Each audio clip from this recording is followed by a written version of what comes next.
Donc voilà, je travaille au CGET. Le CGET, pour information, je vous répète, Commissariat Général à l'Égalité des Territoires, c'est un service du ministère de la Cohésion des Territoires, comme ministre Jacqueline Gouraud aujourd'hui, qui travaille sur les politiques territoriales, aménagement du territoire, maison de service au public. Récemment, un programme a été annoncé sur les tiers-lieux, j'imagine que certains d'entre vous ont vu passer ça lundi.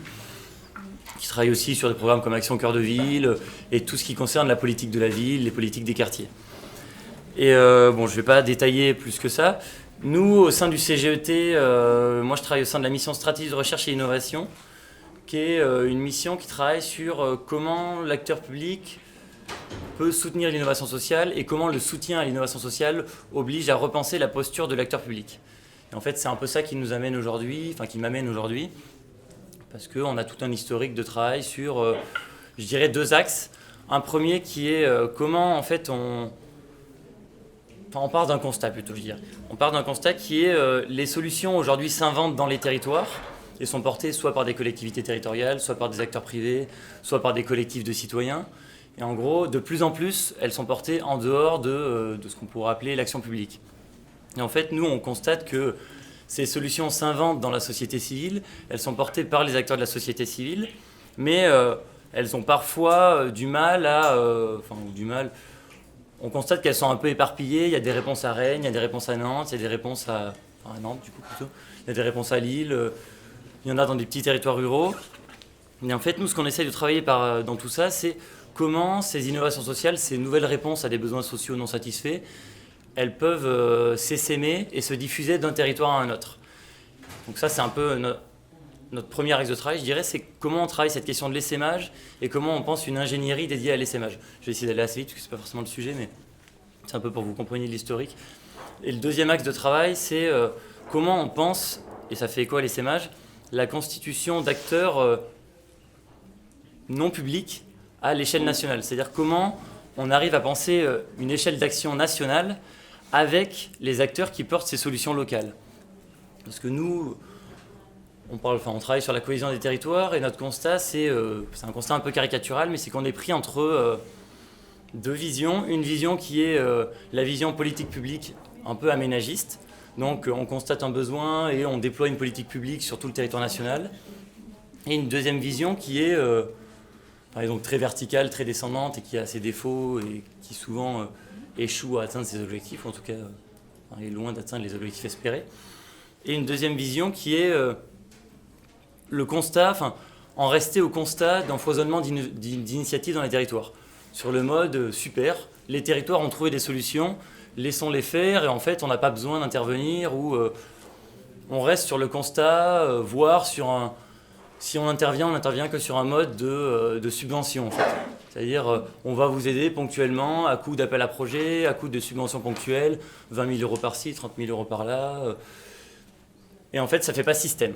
Et donc ce qu'on essaye de travailler, c'est comment on peut trouver un entre-deux pour accompagner des acteurs qui ont porté des solutions au niveau local et qui en fait, dès leur création ou très vite, pensent leur essaimage mais ont du mal à dédier du temps parce que en fait, quand on s'occupe déjà de son tiers-lieu ou déjà de sa crèche ou je sais pas, je dis n'importe quoi, mais d'un lieu intermédiaire, on n'a pas de temps à dédier à l'échelle nationale ou en tout cas à l'échelle régionale et à une autre échelle d'action. Du coup, ce qu'on essaye de travailler, c'est ça, c'est vraiment comment des acteurs peuvent s'organiser entre eux pour porter une action qu'on appelle, nous, une sorte d'action collective nationale. Donc c'est un peu une réflexion prospective, et c'est dans ce cadre-là que s'inscrit un peu notre rapprochement avec cette journée-là.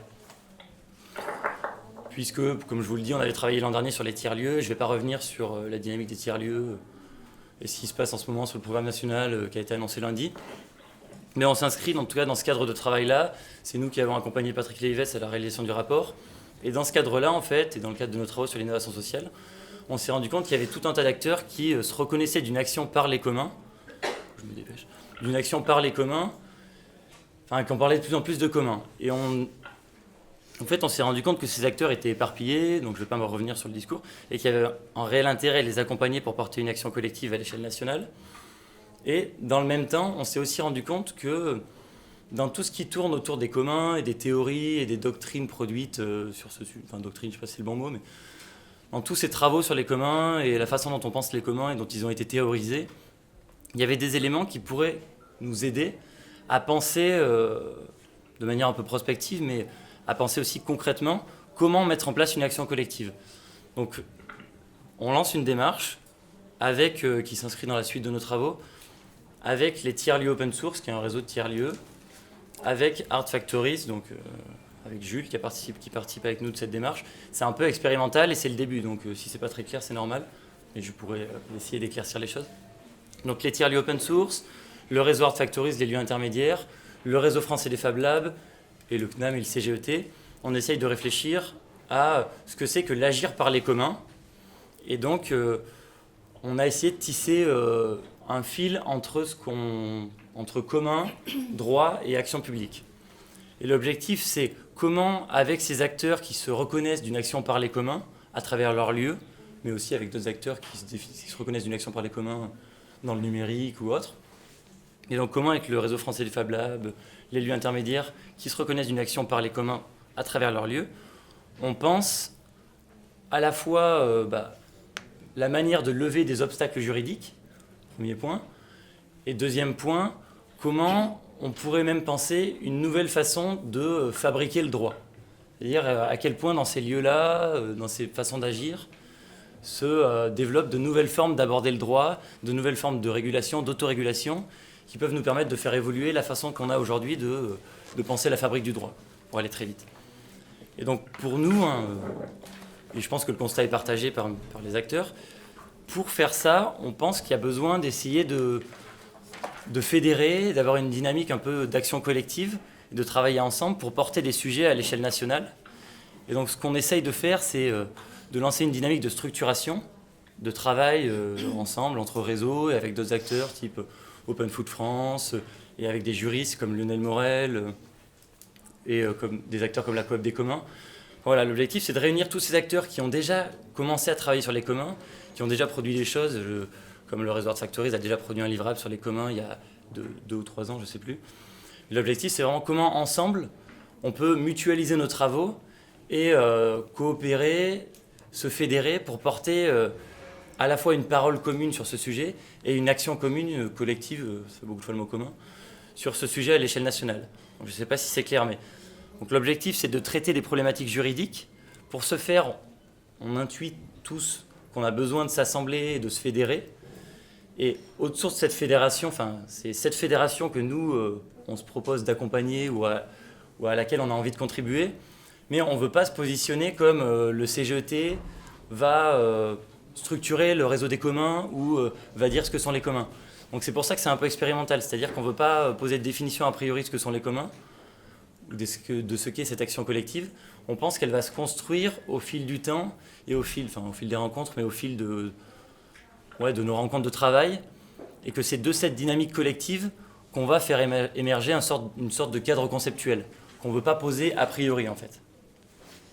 Voilà, et donc dans ce cadre-là, on a fait une première journée vendredi dernier qui permettait de réunir un certain nombre de réseaux qui travaillent sur cette question de l'action par les communs. Donc comme j'en ai déjà cité certains, je ne vais pas tous les évoquer.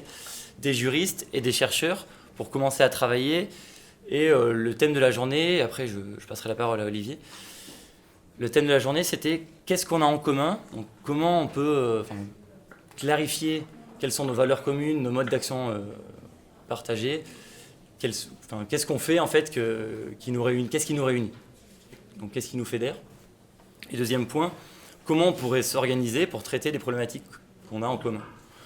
Et parmi ces problématiques, on a listé un certain nombre de sujets juridiques. On a commencé en tout cas à en lister un certain nombre, comme les conventions d'occupation, des enjeux de création de marques collectives de certification, penser les tiers-lieux comme des opérateurs juridiques, donc comme des lieux de création de fabrique du droit, envisager le déploiement des communs administratifs et de démarches comme celle d'Olivier Jaspard, penser la question du droit social, comment on pense un droit social pour les commoners, qui est un sujet que Lionel Morel a beaucoup travaillé, il continue de travailler. Voilà, penser une sorte de protection sociale pour ceux qui agissent par les communs, tous ces sujets qui sont des pistes de travail qu'on veut essayer de travailler collectivement, sachant que, comme je vous le dis, le cadre de travail, il est encore en construction. Et donc pour nous, et cette journée vient très tôt après le 14 juin, cette journée, on l'a pensée avec Jules comme peut-être une deuxième étape, ou comme dans la continuité des réflexions qu'on a partagées sur ces questions de droit et de commun. Et c'est pour ça qu'on voulait vous présenter aussi la démarche, pour vous dire que si ça vous intéresse, vous êtes les bienvenus pour y contribuer, y participer, la suivre, etc. Et vous présenter le travail d'Olivier Jaspard, qui en fait a tenté, voire a fait une transposition de ce qui a été réalisé à Naples, hein, du droit administratif italien en droit administratif français. Je te laisserai l'expliquer sûrement mieux que moi. Et l'objectif, c'était de vous le présenter et de voir comment ça fait écho aux réflexions que vous avez, vous, sur les conventions d'occupation, vos liens avec les collectivités territoriales. Et éventuellement, est-ce que ça soulève des pistes d'expérimentation avec Olivier. Bon, mais je te laisse enchaîner, Olivier. Puis si vous avez des questions... Et Olivier, je vous dis juste, donne l'information que vous avez une dizaine de minutes. Si vous faites un peu moins, ça permet aussi d'avoir un échange avec la salle qui est ici, qui représente, il y a une trentaine de personnes qui vous écoutent. Voilà, c'est à vous. No stress. Voilà. Donc, bonjour à tous. Donc, merci Rémi pour cette présentation. Donc oui, donc je me présente, je m'appelle Olivier Jaspard, je suis conseiller juridique dans une commune en Seine-Saint-Denis. Je travaille en amateur à la rédaction d'une théorie juridique qui s'appelle le droit administratif des biens communs.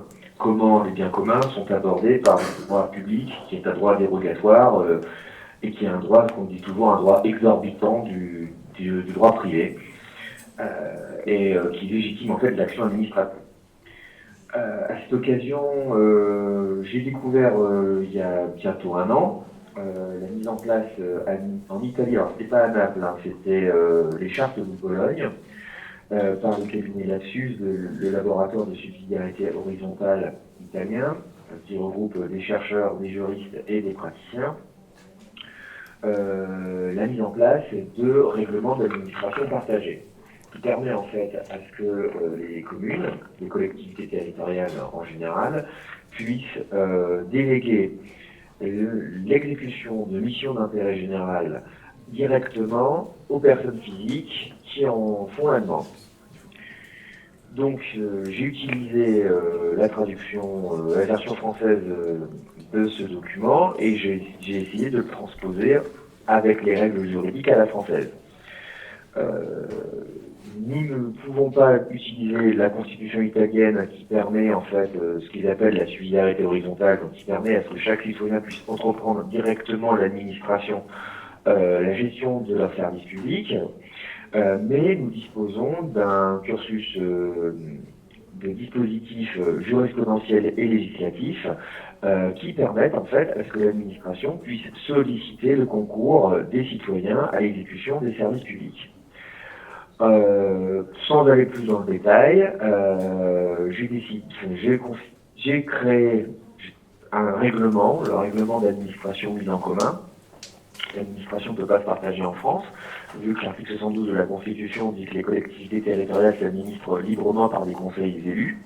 Donc nous ne pouvons pas avoir des assemblées citoyennes qui décident à la place des élus de la République. Par contre, les collectivités territoriales peuvent se mettre en commun, peuvent décider de s'ouvrir et d'entreprendre la gestion de leur propre service public le plus participatif possible. À cette occasion, j'ai identifié en fait deux possibilités. La première possibilité, c'est est-ce que l'administration va porter le risque juridique, va dès lors gérer comme on dit en régie, et à ce titre, elle va devoir agréer le contributeur au commun, un usager du service public qui va devenir contributeur au commun. Alors, un exemple très simple, c'est l'application dans la rue ou le permis digitalisé. L'administration va poser des règles unilatérales et le citoyen va y répondre à ce règlement, en échange de quoi l'administration va l'agréer pour qu'il puisse agir directement pour faire commun. Ça peut être plus poussé, ça peut être un pacte d'engagement. Ce pacte d'engagement, c'est un contrat qui peut avoir des incidences pécuniaires, qui peut donner de l'argent, de l'administration vers le citoyen, par exemple, ou inversement. En tout cas, l'idée est que le citoyen puisse devenir collaborateur de l'administration pour entreprendre la gestion directe d'un service public, qui sera mis en commun. En échange de quoi, à chaque fois, il y a un comité d'usagers, contributeurs, qui va être permanent et qui va permettre à ces contributeurs de pouvoir siéger et de proposer des évolutions normatives qui vont proposer à tel point à l'administration que l'administration va devoir y répondre, positivement ou négativement, et il y a une relation partenariale entre les contributeurs, les usagers contributeurs et l'administration dans l'amélioration du service public et des conditions. Vraiment, ce sont ceux qui vont pouvoir être le plus possible d'aide à la décision, voire même de solliciter l'administration pour modifier la décision administrative. Quand je dis décision administrative, c'est acte réglementaire, c'est le document juridique contraignant. Ça, c'est si l'administration gère en régie. Par contre, l'administration peut parfaitement déléguer un commun. Alors, comment déléguer un commun un exemple tout simple, vous êtes à Rennes, c'est ça, donc imaginons une friche industrielle qui appartient à la collectivité territoriale. Elle a un projet d'aménagement. Ce projet d'aménagement va permettre de construire, un nouveau quartier, un nouvel écoquartier. Cependant, plutôt que d'entreprendre des frais de gardiennage qui peuvent coûter cher, elle va déléguer à une communauté d'usage, le soin de, pendant 3-4 ans, gérer le lieu d'un point de vue culturel, socio-culturel et éducatif, à des fins de promotion de la vie du quartier. C'est ce qui s'est passé au Grand Voisin à Paris, au Crous, à Coco-Bastien, à Marseille, au Crous à Nanterre, pardonnez-moi, et vous avez plein d'autres projets partout en France qui viennent dans cette version-là. C'est une occupation domaniale qui se fait, appel à manifestation d'intérêt, qui n'a pas, a priori, de caractère économique. Donc, il n'y a pas de sélection au sens d'une offre économiquement la plus avantageuse qu'un contrat à la commande publique peut faire. Mais il est tout à fait possible, et ça c'est ce que j'invite à faire dans mon règlement d'administration mise en commun, il est tout à fait possible que les administrations sélectionnent non pas selon un critère économiquement plus avantageux, mais selon un critère plus économiquement avantageux. Et plus communément avantageux, ça veut dire qu'il y a un intérêt commun, on va privilégier le candidat ou la communauté d'usage qui va présenter l'intérêt le plus fédératif possible. Celui qui va permettre à ce que l'écosystème du quartier soit plus intégré. Ce qui pose des difficultés, c'est qu'effectivement, on peut y avoir des événements culturels qui soient plutôt hors sol, d'occupation de friches, qui sont vraiment totalement hors sol, en dehors de l'écosystème, ce qui fait qu'on n'a pas de mélange de population, voire même on a une cohabitation des populations. Les habitants ne rentrent pas dans la friche et nous avons des personnes extérieures aux habitants du quartier qui viennent directement dans la friche, mais il n'y a pas d'interface entre guillemets en la matière.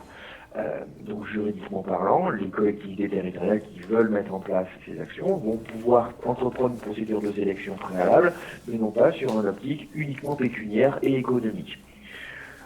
Bien évidemment, une fois que le commun est délégué à la communauté d'usage, l'administration peut toujours contrôler, mais la communauté d'usage doit forcément s'instituer et agir de la façon la plus communautaire possible. Pas au sens péjoratif du terme, mais de la façon la plus commune possible. Libre à l'administration de faire un bilan, etc. Voilà, je résume très simplement mon règlement. C'est fait, c'est fait. Je pense que maintenant la salle peut poser des questions. Ouais. On a distribué un exemplaire à la salle aussi de ton règlement. Bon, je ne pense pas qu'ils aient eu le temps de le lire en 5 minutes, mais voilà, si vous voulez le parcourir. C'est une version commentée un petit peu détaillée. Bon, j'avais pas détaillé tous les articles non plus, donc elle invite un peu à la réflexion des juristes, mais en tout cas, les commentaires en question sont essentiellement des commentaires de droit positif. Donc tout ce que j'ai dit dans le règlement, c'est actuellement utilisé par les administrations, sauf qu'il n'y a pas de document homogène qui dit voilà, on va recentraliser tout ça. Non, c'est au cas par cas. Ok. Bon, il y a une question du coup. On peut se présenter peut-être, tout à l'heure on l'a pas fait rapidement. Avec Claire Joanneau, j'ai une double casquette, je suis à la fois consultante et j'accompagne une collectivité sur le montage d'un tiers. Je reviens tout de suite et je suis par ailleurs maître de conf associée comme praticienne à la fac de Rennes. En fait, j'ai posé la question, ce qui m'intéresse, c'est qu'on voit émerger justement des collectivités qui se posent des questions par rapport à cette innovation sociale des tiers-lieux et qui essayent, on voit à Metz aujourd'hui, il y a un tiers-lieu qui rassemble un centre social, une médiathèque,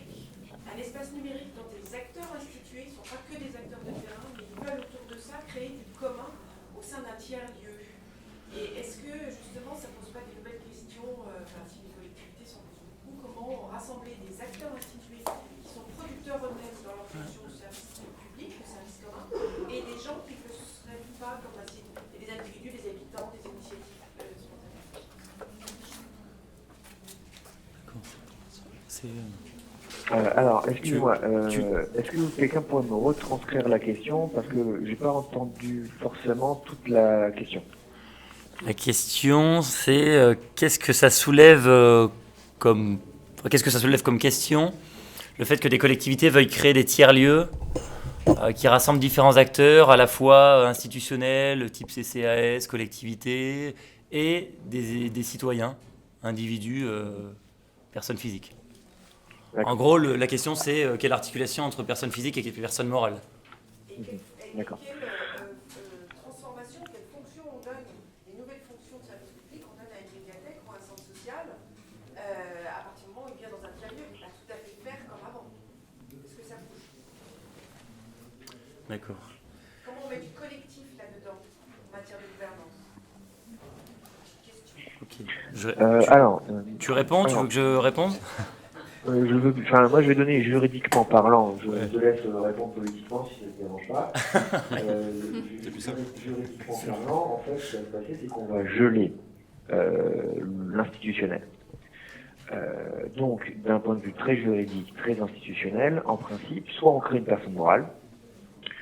Cette personne morale, soit c'est un établissement public, ou souvent c'est une association. L'association doit avoir des représentants élus au conseil d'administration. Mais ce qu'on peut imaginer à faire, c'est que les représentants institutionnels, qu'ils soient du CCAS, de la collectivité territoriale, d'une entreprise ou d'une autre association, constituent non pas les membres principaux du conseil d'administration, mais on va dire un conseil de surveillance, un conseil financier, ce que je pourrais appeler un conseil des financeurs, mais que le conseil d'administration soit directement issus des contributeurs.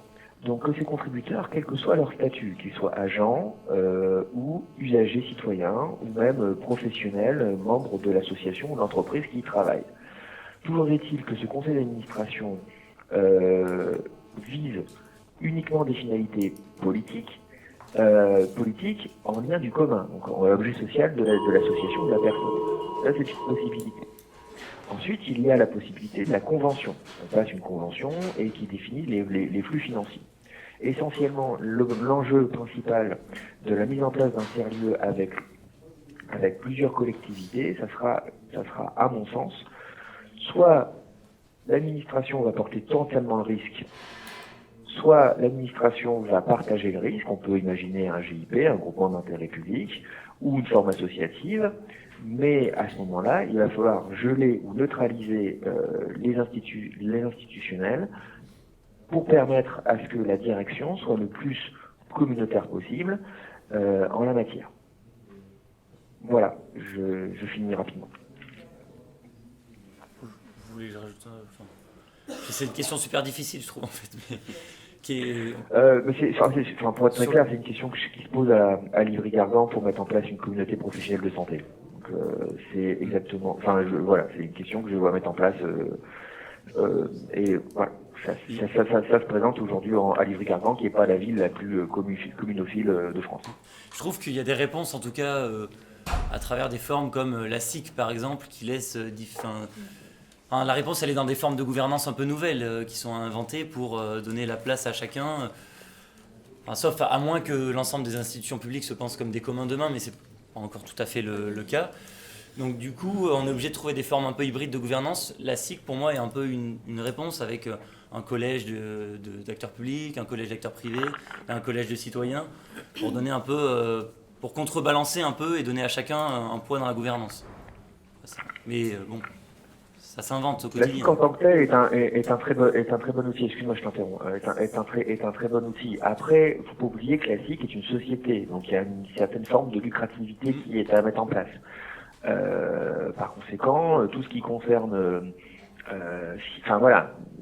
n'oubliez pas la forme associative. Si vous n'avez pas de lucrativité, vous pouvez prendre pratiquement les modèles de la SIC. Si vous n'avez pas de lucrativité, vous ne transposez ça au modèle associatif. Puis il y a de nouvelles formes de partenariats, associations publiques qui sont aussi à penser, je pense. Mais... Ça veut dire que le modèle associatif n'est pas caduc, mais il peut se renouveler de l'intérieur, c'est ça ? Olivier, vous avez entendu la question Absolument pas. Alors. Ça veut dire que la question, c'est est-ce que le modèle associatif Enfin, ça veut dire que le modèle associatif n'est pas caduque, mais peut se réinventer de l'intérieur. Ah oui, tout à fait. Le modèle associatif est totalement souple. Hein. Ne vous fiez pas au formulaire de la préfecture, hein, avec un président, un trésorier mandaté. On peut parfaitement imaginer une présidence tournante avec un trésorier tournant. Le modèle associatif en tant que tel est très souple. Libre à vous d'être imaginatif. Il y a encore une question, Tiens. une dernière. Non, j'ai juste une remarque. Donc moi je viens du centre Bretagne, le Crest-Braise. Donc on est un collectif de gens qui s'appellent Jean de la Fontaine et on est sur une association collégiale. On a acquis un bien en centre-bourg et on est parti sur une SCIC. Voilà. Donc c'est une SCIC, une SIC. Donc si vous avez des questions, on peut peut-être vous aider sur des choses.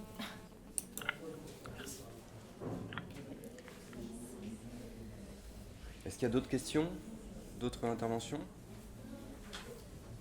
On est assez proche de la fin, donc on peut peut-être aussi se dire qu'on arrête là. Merci beaucoup Olivier. Ah, encore une question? Une Dernière. intervention?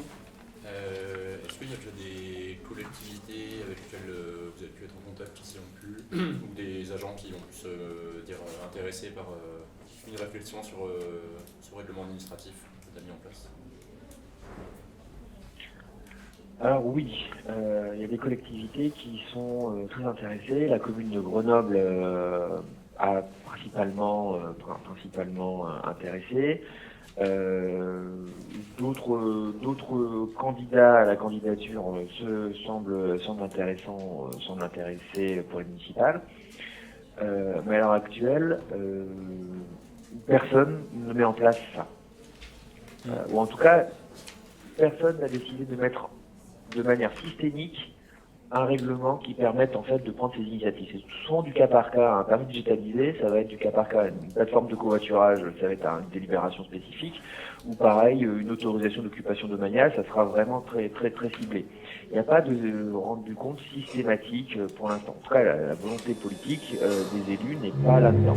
On a une comparaison avec les chartes communales.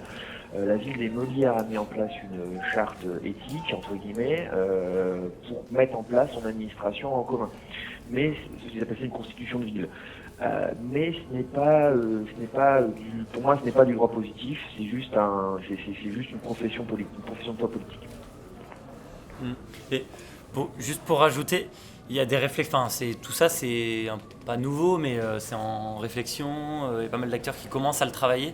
Et Olivier et moi, d'un peu plus loin, on fait partie d'une démarche qui s'appelle Enacting the Commons, qui a été lancée par la 27e région et des villes comme Grenoble, Lille, des collectivités qui en France s'intéressent à cette question des communs, et qui vise à comparer ce qui se passe en Europe et ce qui a été fait en Italie, à Barcelone, à Gand, et à voir comment on envisage de transformer l'action publique en faveur des communs, pour le dire très vite. Mais, donc si ça vous intéresse, ils ont un site où ils documentent pas mal Enacting the Commons. Ok. Bah, merci beaucoup Olivier. On se rappelle à 12h20, si ça va. Pas de souci, à tout à l'heure. Super. Merci de votre attention et merci de vos questions. Merci.